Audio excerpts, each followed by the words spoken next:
Shalom, selamat pagi. Apa kabar semuanya? Saya percaya bahwa kita semua hari ini sangat luar biasa. Sebab kita punya Tuhan Yesus yang luar biasa. Dia tidak pernah tinggalkan kita. Dia selalu ada dalam hidup kita. Dia bekerja sampai hari ini.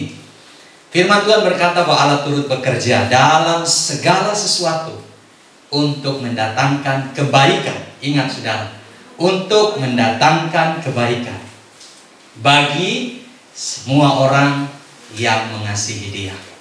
Dan hari ini kita menikmati kebaikan Tuhan. Di bulan yang baru, bulan Juni, di minggu yang pertama, kita tahu bahwa Tuhan akan memelihara kita.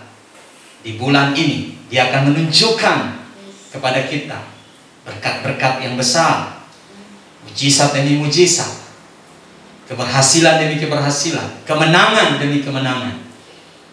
Dan Dia akan membuktikan bahwa Dia Tuhan atas hidup saudara. Nah, untuk itu hari ini kita akan belajar kebenaran firman Tuhan dengan tema yang baru untuk bulan ini. Nah, untuk itu mari saudara kita bersama-sama buka Alkitab kita di dalam Mazmur 84 ayat 1 hingga ayat yang ke-13. Mazmur 84 ayat yang pertama hingga ayat yang ke-13. Rindu kepada kediaman Allah. Untuk pemimpin biduan menurut lagu Gitit, Mazmur Bani Korah. Betapa disenangi tempat kediaman-Mu, ya Tuhan semesta alam. Jiwaku hancur karena merindukan pelataran-pelataran Tuhan. Hatiku dan dagingku bersorak-sorak kepada Allah yang hidup. Bahkan burung pipit telah mendapat sebuah rumah, dan burung layang-layang sebuah sarang, tempat menaruh anak-anaknya. Pada mesbah-mesbah-Mu, ya Tuhan semesta alam, ya Rajaku dan Allahku. Berbahagialah orang-orang yang diam di rumah-Mu, yang terus-menerus memuji-muji Engkau. Berbahagialah manusia yang kekuatannya di dalam Engkau, yang hasrat mengadakan siarah. Apabila melintasi lembah baka, mereka membuatnya menjadi tempat yang bermata air. Bahkan hujan pada awal musim menyelubunginya dengan berkat. Mereka berjalan makin lama makin kuat, hendak menghadap Allah di Sion. Ya Tuhan Allah semesta alam, dengarkanlah doaku. Pasanglah telinga, ya Allah Yakub. Lihatlah perisai kami, ya Allah. Pandanglah wajah orang yang Kau urapi. Sebab lebih baik satu hari di pelataran-Mu daripada 1000 hari di tempat lain. Lebih baik berdiri di ambang pintu rumah Allah daripada diam di kemah-kemah orang fasik. Sebab Tuhan adalah matahari dan perisai. Kasih dan kemuliaan Ia berikan. Ia tidak menahan kebaikan dari orang yang hidup tidak bercela. Ya Tuhan semesta alam, berbahagialah manusia yang percaya kepadamu. Bapak Ibu Saudara yang saya kasihi dalam Yesus Kristus, tema kita hari ini adalah kerinduan akan Tuhan. Kerinduan akan Tuhan. Pernahkah Bapak Ibu Saudara merindukan seseorang? Pasti jawabannya pernah. Pernahkah Bapak Ibu merindukan makanan kesukaan yang sudah lama sekali tidak makan dan pengen sekali, rindu sekali untuk makan? Atau pernahkah Bapak Ibu Saudara berada di satu tempat dan tempat itu memberikan kenangan tersendiri, dan ketika Bapak Ibu meninggalkan tempat itu, beberapa waktu kemudian Bapak Ibu menjadi rindu untuk kembali ke sana, mengulangi nostalgia yang pernah dilakukan. Dan buat yang muda-muda, pernahkah saudara merindukan kekasih hati saudara? Ya. Saudara, perasaan rindu itu ada di dalam hidup kita. Kalau hari ini saya mau katakan saya rindu dengan UC Family, Bapak Ibu Saudara, maka saya manusia. Saya punya perasaan itu. Dan saya juga percaya bahwa Bapak Ibu juga rindu untuk kita dapat berjumpa dan dapat beribadah bersama-sama. Nah, saudaraku yang kekasih di dalam Yesus Kristus, pada bulan Juni ini kita akan belajar mengenai ibadah. Dan hari ini saya ingin berbicara dari satu hal yang sangat penting, satu hal yang sangat mendasar dari ibadah, yaitu kerinduan akan Tuhan. Saudara perhatikan di ayat yang ke-11 dari pasal 84 ini. Pemazmur berkata, sebab lebih baik satu hari di pelataranmu daripada 1000 hari di tempat yang lain. Saudara, seakan-akan ayat ini tidak sesuai dengan logika, tidak rasional. Mengapa? Karena ayat ini seolah-olah mengabaikan hari-hari di dalam hidup kita. Apakah itu aktivitas kita, kegiatan kita, rutinitas kita. Dan dia mengatakan bahwa lebih baik satu hari bersama dengan Tuhan daripada semua yang kita lakukan itu, atau kegiatan-kegiatan kita itu, atau kita berada di tempat-tempat yang menyenangkan itu.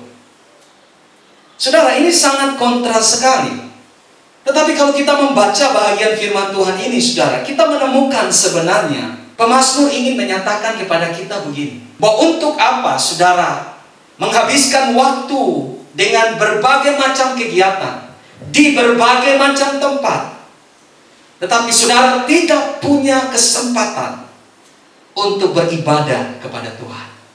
Jadi saudara, kalau saudara dapat melakukan berbagai macam kegiatan di berbagai macam tempat, tetapi kalau saudara lupa untuk beribadah kepada Tuhan, maka firman Tuhan katakan bahwa itu adalah hal yang tidak baik.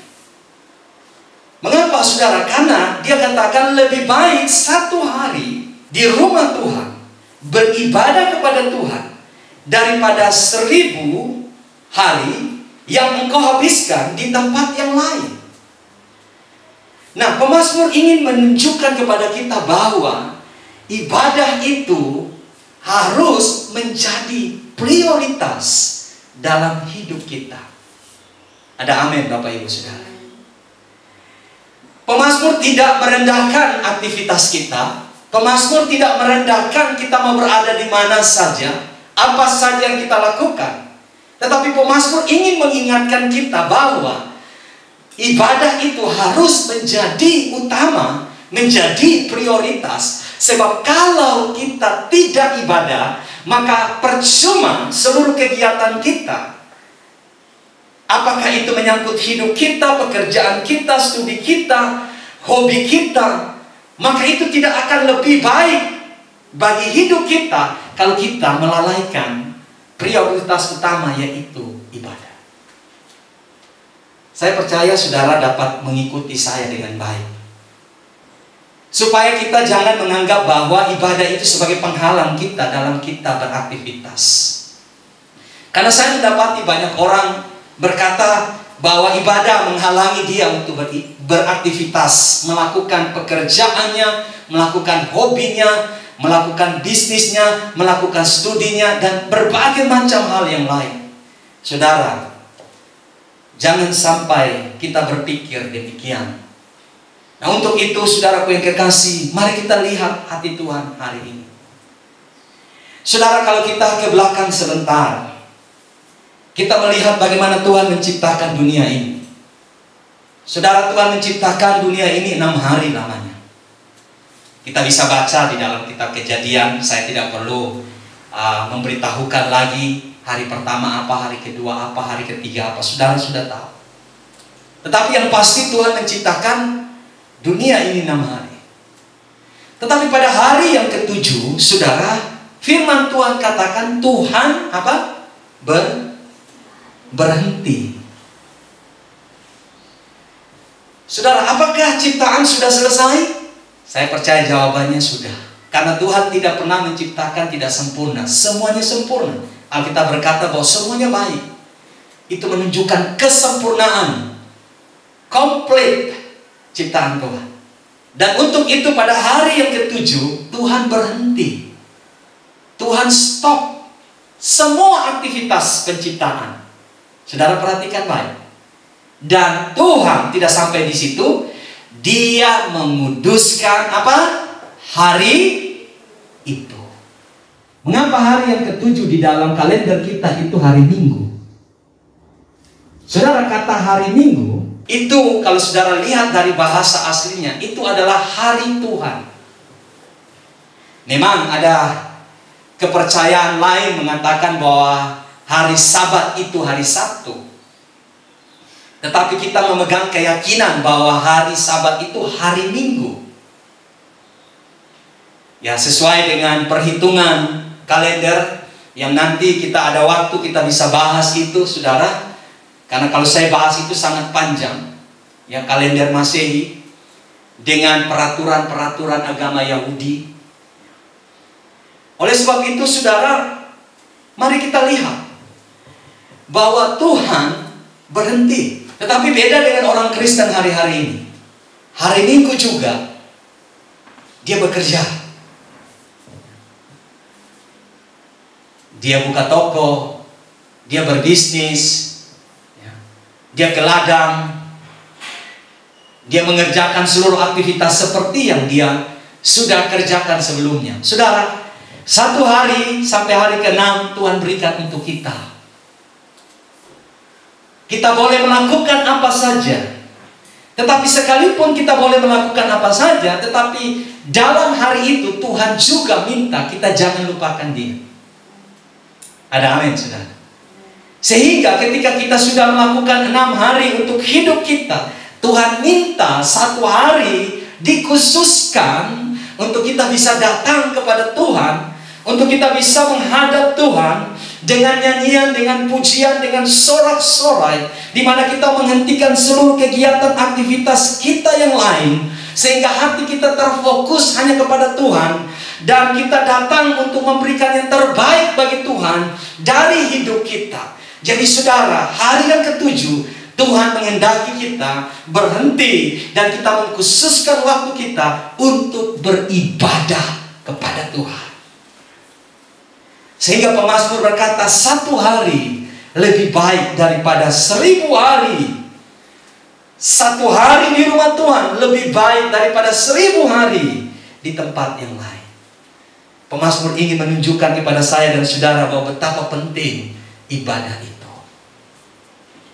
Nah, saudaraku yang kekasih, saya rindu kita lebih lagi dewasa di dalam melihat firman Tuhan ini, saudara. Kalau hari-hari ini karena pandemi kita ibadah secara online, memang saudara agak berbeda. Kita beribadah secara online dan on-site, karena kita tidak bisa bertatapan muka secara langsung. Tetapi walaupun bentuk dan cara ibadah berbeda-beda, jangan sampai esensi ibadah itu berubah. Jangan sampai tujuan ibadah itu berubah. Jangan sampai prioritas ibadah itu berubah.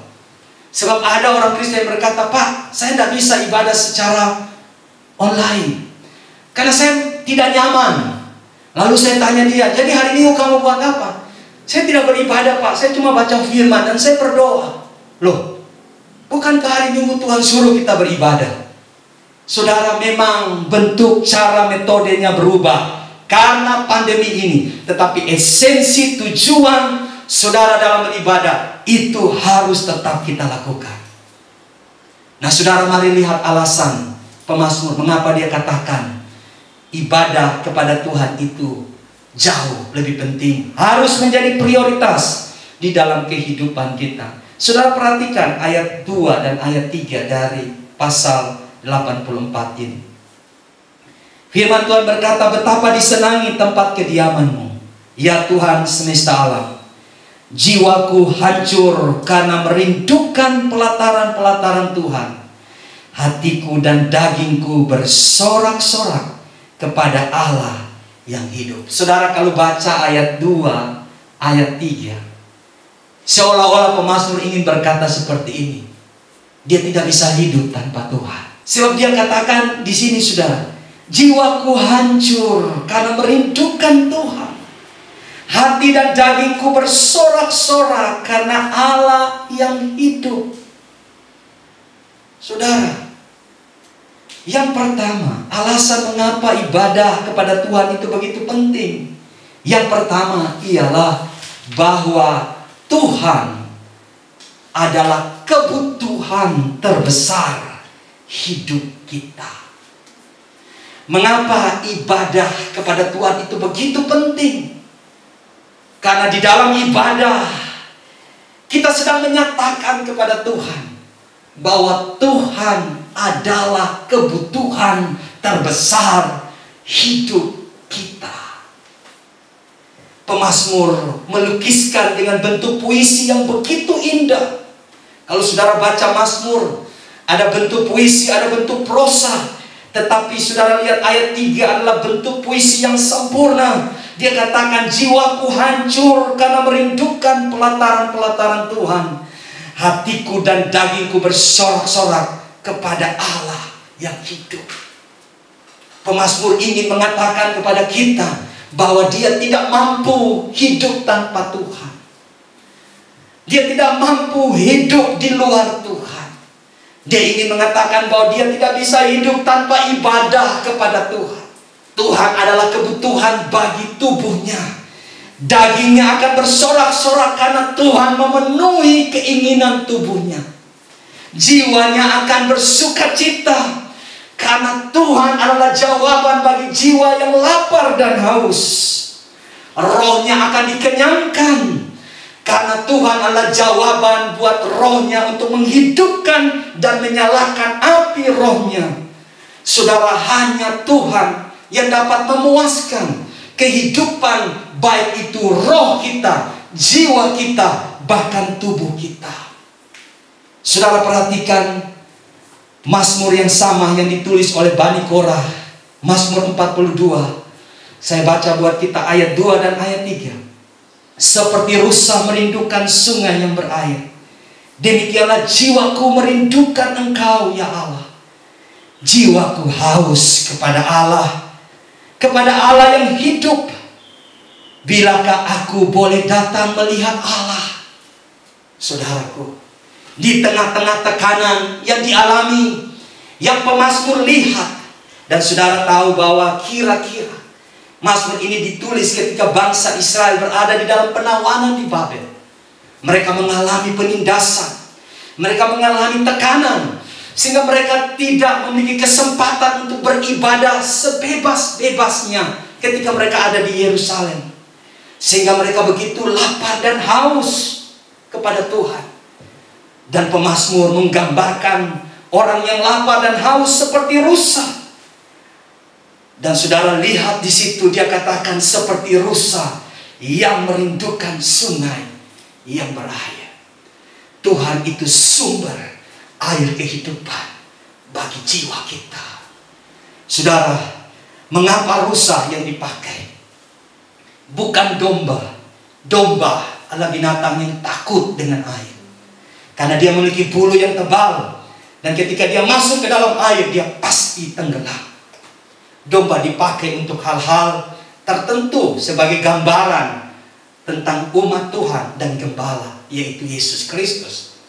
Tetapi ketika menggambarkan tentang rasa haus dan rasa lapar kepada Tuhan, pemazmur menggambarkan seperti rusa. Rusa tidak bisa hidup tanpa air. Dia selalu ketika dia makan rumput, dan sesudah makan dia harus mencari air. Dia menginginkan air lebih banyak daripada apa yang dia makan, saudara. Dan saudaraku yang kekasih, dia juga akan selamat dari binatang buas seperti harimau, seperti binatang-binatang yang dapat memangsanya ketika dia melarikan diri ke air. Di air dia dapat bersembunyi, dia dapat menghilangkan baunya. Dan pada akhirnya binatang buas tidak dapat menemukan rusa ini, karena dia dilindungi oleh air itu. Saudara, saya ingin membawa kita kepada Tuhan hari ini. Apakah saudara sedang haus dan lapar akan Tuhan? Jujur saja hari ini, apakah dunia dapat memuaskan hidupmu? Apakah dengan uang? Apakah dengan kedudukan? Apakah dengan popularitas? Apakah dengan jabatan? Apakah dengan apa yang engkau miliki engkau sudah puas? Saya percaya, sebelum kita menemukan Tuhan, sebelum Tuhan itu menjadi kebutuhan utama kita, maka orang tidak akan pernah puas. Saudara ingat seorang perempuan Samaria yang sudah punya 5 atau 6 suami. Saudara perhatikan gambaran tentang orang yang tidak puas. Yesus berkata kepada dia, jika engkau minum air dari sumur ini, yang engkau anggap sebagai sumur bapa leluhurmu, yaitu Yakub, engkau pasti haus lagi. Sumur itu melambangkan dunia ini. Jika orang terus mencari dunia ini untuk memuaskan kebutuhan jiwa, roh dan tubuhnya, Tuhan katakan engkau akan haus lagi. Tetapi kalau engkau minum air yang aku berikan kepadamu, engkau tidak akan haus lagi, melainkan dari hidupmu keluar mata air. Air yang Yesus berikan itu bukan air yang biasa kita minum, tetapi yang dimaksudnya adalah dirinya sendiri, di mana dialah kebutuhan terbesar kita. Saudara, hari ini saya tidak mengajarkan kita, oh kalau begitu kita tidak melakukan apapun, kita hanya cari Tuhan saja. Bukan itu maksudnya. Tetapi jika Tuhan kasih kesempatan untuk kita beribadah, jika hari Minggu adalah kesempatan kita berjumpa dengan Tuhan, jangan sia-siakan hari itu. Mari saudara, katakan kepada Tuhan, Tuhan, aku rindu akan Tuhan. Aku merindukan Engkau Tuhan. Aku tidak bisa hidup tanpa Tuhan. Aku mau berjalan ke rumah Tuhan untuk menikmati akan kebaikan-kebaikan Tuhan. Saudara, alasan yang kedua kita bisa lihat di ayat yang kelima. Berbahagialah orang yang diam di rumah Tuhan, yang terus-menerus memuji Tuhan. Saudara, yang kedua, mengapa penting kita beribadah kepada Tuhan? Karena di dalam ibadah kita mengalami kebahagiaan yang sempurna. Firman Tuhan berkata, berbahagialah. Kalau saudara baca dalam bahasa Inggris, diberkatilah orang-orang yang diam di rumah Tuhan. Saudara perhatikan, ditambah lagi, yang terus-menerus memuji-muji Engkau. Yang mereka dapatkan ialah apa? Kebahagiaan. Saudara, hari ini saya percaya bahwa kita semua orang-orang yang paling bahagia di dunia ini. Mengapa? Karena kita punya Yesus. Tetapi ada orang yang ketika punya Yesus masih juga belum bahagia. Sudah punya istri 1, belum bahagia, mau tambah lagi istri 2. Akhirnya selingkuh sana, selingkuh sini. Ya, selingkuh tipis-tipis orang bilang, saudara. Ya, kalau orang pesan kopi, dikatakan kopinya tipis ya mas, susunya yang banyak. Ya. Jadi orang selingkuh tipis-tipis. Tetapi saudara, sepandai-pandainya tupai melompat pasti apa? Jatuh juga. Dosa itu, saudara, memang awalnya mendatangkan kebahagiaan. Dengar baik. Dosa itu awalnya enak sekali, saudara. Jadi kalau saudara baca kata dosa, itu ada peningkatan di situ. Kata dosa itu awalnya dalam bentuk feminim. Artinya itu menunjukkan kepada kecantikan, penarikan. Nah, mungkin laki-laki dibilang cantik, saudara. Itu laki-laki yang bagaimana gitu. Ya. Perempuan dibilang cantik. Makanya kata dosa yang pertama itu menarik. Itu sebabnya ketika Hawa lihat buah yang ada di Taman Eden, itu menarik pengertian, menarik hatinya. Dosa itu seperti itu. Tetapi ketika dosa itu telah dibuai, dengar, ketika dosa itu telah dilakukan, maka bentuk kata dosa yang kedua, kalau saudara baca dalam Yakobus, itu meningkat menjadi maskulin. Nah, ini dia. Ini menunjukkan kekuatan. Maskulin itu laki-laki. Makanya ketemu laki-laki jangan bilang begitu, kamu lembut banget gitu. Bilang kepada dia, kamu laki-laki yang gagah, perkasa. Nah, itu menunjukkan kekuatan. Jadi saudara, ketika dosa itu telah diikuti, maka dia mengikat kita seperti laki-laki dengan kekuatan, dan dia tidak ingin melepaskan kita. Saudara, banyak orang berpikir ke karaoke dia menemukan kebahagiaan. Oh, ini pandemi, ayo kita ke karaoke. Nyanyi lagu-lagu, saudara, lagu-lagu galau, lagu-lagu cinta. Tidak salah, saudara bisa karaoke. Tetapi kalau saudara karaoke pun dan saudara tidak datang beribadah, maka saya percaya, saudara, disitulah kejatuhan kita. Sudah, kita cari kebahagiaan di tempat yang lain, kita pergi berlibur. Tidak salah. Saudara bisa ke luar negeri, saudara bisa ke tempat-tempat yang indah. Kalau saudara punya uang, silakan. Itu hak saudara menikmati berkat Tuhan. Tetapi saudara tidak akan menemukan kebahagiaan di sana. Saudara ke sana, saudara datang 1-2 hari, saudara sudah bosan. Saudara mencari makanan, yaitu mie goreng. Mana mie goreng ya? Lebih baik tinggal di Indonesia, ada mie goreng. Gitu. Anak saya paling suka mie goreng, saudara. Anak nomor 2 saya. Ya, untuk bangunkan dia saja, saudara tinggal masak mie goreng.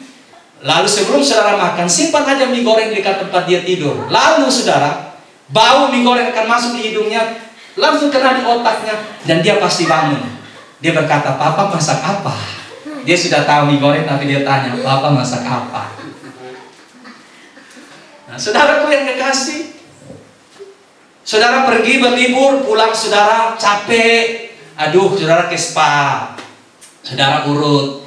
Setelah urut, salah urut lagi, keseleo, saudara beli obat keseleo. Jadi saudara, yang tadinya uang hanya untuk pergi berlibur, pulangnya saudara pakai lagi uang saudara ke spa urut. Setelah urut, saudara keseleo, saudara lagi beli obat. Belum sampai di situ, saudara. Pulang liburan, 1 minggu istirahat. Waktu ditanya Pak Gembala, "Di mana jemaat tidak datang? Di mana Pak? Di mana Bu tidak datang?" "Oh, baru pulang liburan, lagi masih istirahat." Saudara, tidak menimbulkan kebahagiaan. Ketika lupa bawa belanjaan atau lupa bawa tiket, ya, atau barang belanjaan terlalu banyak, masalah lagi di bandara. Saudara, ternyata kita mau pergi untuk liburan, tetapi yang ada adalah kekacauan. Sehari 2 hari indah, tetapi kemudian tidak ada kebahagiaan di dunia ini. Saudaraku yang kekasih, Tuhan bilang begini, kebahagiaan itu hanya ada di rumah Tuhan. Ada amin? Kebahagiaan itu hanya ada di rumah Tuhan bagi mereka yang terus merindukan Tuhan dan memuji-muji Tuhan. Saudara, Alkitab sudah mencatat di dalam Matius pasal 5, Tuhan bilang, berbahagialah orang yang lapar dan haus akan kebenaran.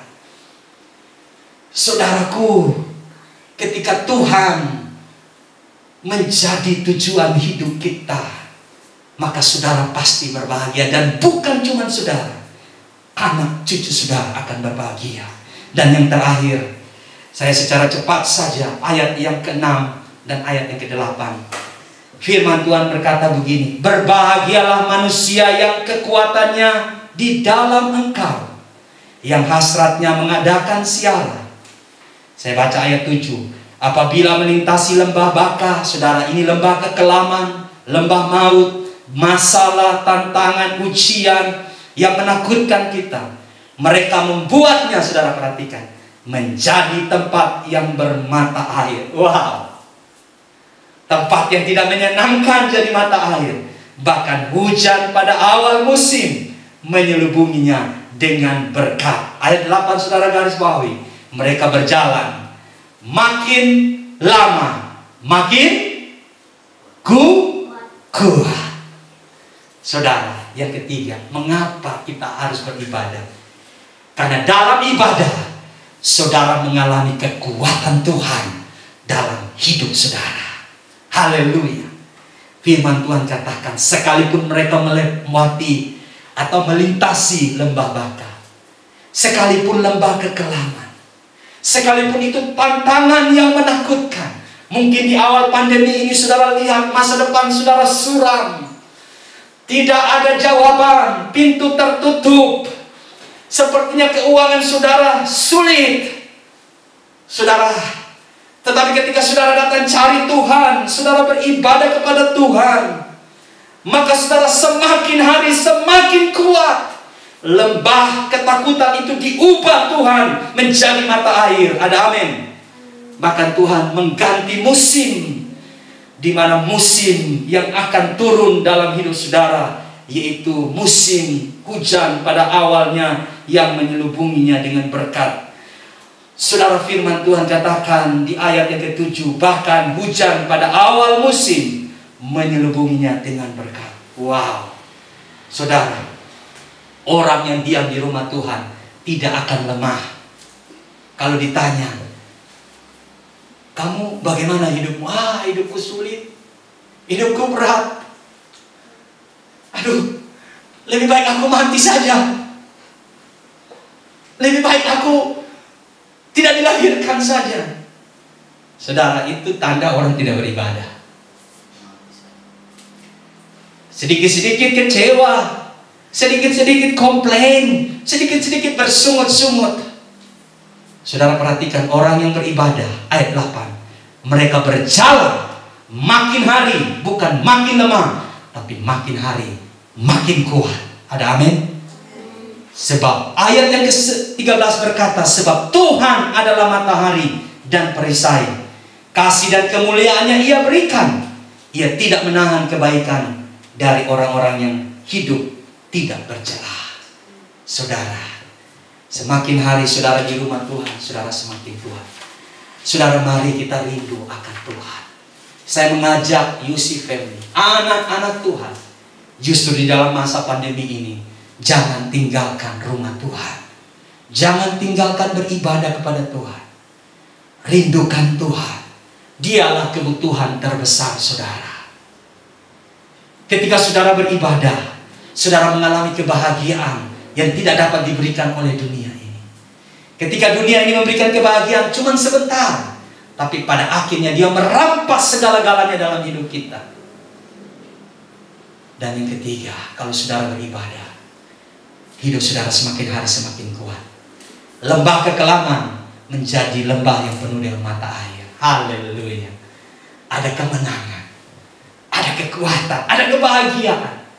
Saudara, ketika saudara datang kepada Tuhan dalam ibadah saudara, ajaklah keluarga saudara, suami istri dan anak-anak. Ayo kita datang beribadah. Jangan tidur hari Minggu. Sabtu nonton film Korea. Dari seri pertama sampai seri terakhir, ditambah lagi episode yang 1, episode 2. Saudara, nonton boleh, tapi kalau nonton membuat saudara mengantuk sampai tidak beribadah hari Minggu, saudara bertanggung jawab dengan Tuhan. Saudara kehilangan kesempatan untuk menikmati berkat Tuhan. Kiranya di bulan ini kita akan menikmati semua yang baik ketika kita beribadah. Mari kita tundukkan kepala, kita berdoa.